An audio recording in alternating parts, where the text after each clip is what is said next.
एकदा पार्वतीने परमेश्वर शिवशंकरांना विचारले, असे कोणते श्रेष्ठ तसेच सरळ व्रतपूजन आहे ज्यामुळे मृत्यूलोकातील प्राण्यांना तुमची कृपा प्राप्त होईल? उत्तरादाखल शंकराने पार्वतीला शिवरात्रीच्या व्रताची कथा सांगितली. एका गावात एक शिकारी राहत होता. मुक्या जनावरांची हत्या करून तो आपल्या कुटुंबाचे पालन पोषण करीत असे. तो सावकाराचा कर्जदार होता. त्याने त्याचे कर्ज वेळेवर चुकविले नव्हते. त्यामुळे संतापून सावकाराने शिकारीला शिवमठात कैदी बनविले. योगायोगाने त्याच दिवशी शिवरात्र होती. शिकारी ध्यानमग्न होऊन शिवासंबंधित धार्मिक गोष्टी ऐकत राहिला. चतुर्दशीला त्याने शिवरात्रीची कथाही ऐकली. सायंकाळी सावकाराने त्याला जवळ बोलावून कर्ज फेडण्याविषयी विचारले. शिकारी दुसऱ्या दिवशी सर्व कर्ज फेडेन असे वचन देऊन कैदेतून सुटला. एका प्रहारानंतर एक गर्भिणी हरिणी तलावावर पाणी पिण्यासाठी पोचली. शिकाऱ्याने आपल्या धनुष्याने तिच्यावर नेम साधलाच होता. तितक्यात ती हरिणी बोलली, मी गर्भिणी आहे. तू एकाच वेळी 2 जीवांची हत्या करशील हे योग्य नाही. मी आपल्या पिलाला जन्म देऊन लवकरच तुझ्या समोर येईल, तेव्हा तू मला मार.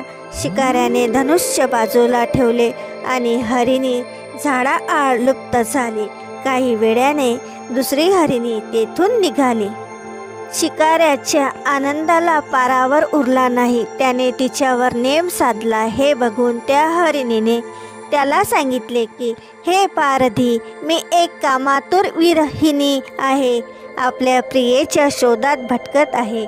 मी माझ्या पतीला भेटून लवकरच तुझ्या जवळ येईल. शिकारीने तिलाही जाऊ दिले. 2दा शिकार हातातून गेल्यामुळे तो चिंतित झाला. तेवढ्यात एक हरिणी आपल्या पिलासोबत तेथून निघाली. शिकाऱ्याला जणू सुवर्ण संधीच मिळाली.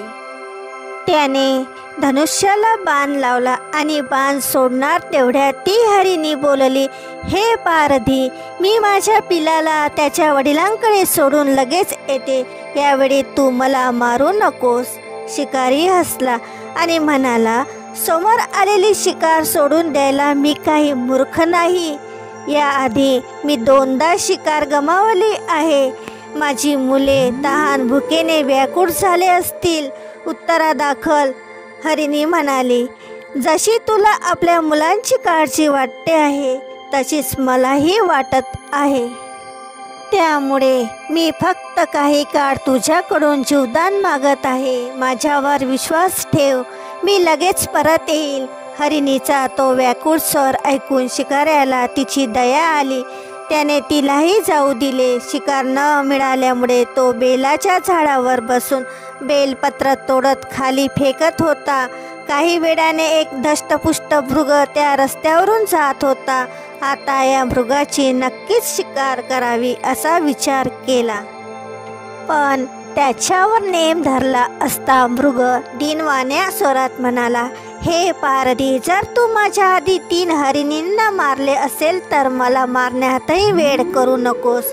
म्हणजे त्यांच्या वियोगात मला एकही क्षणाचे दुःख सहन करावे लागणार नाही.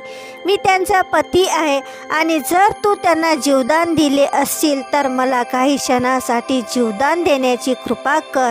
मी त्यांना भेटून तुझ्यासमोर हजर होईल. मृगाचे बोलणे ऐकून शिकाऱ्याच्या डोळ्यासमोरून संपूर्ण रात्रीचे घटनाचक्र आले. त्याने सर्व कथा मृगाला ऐकविली.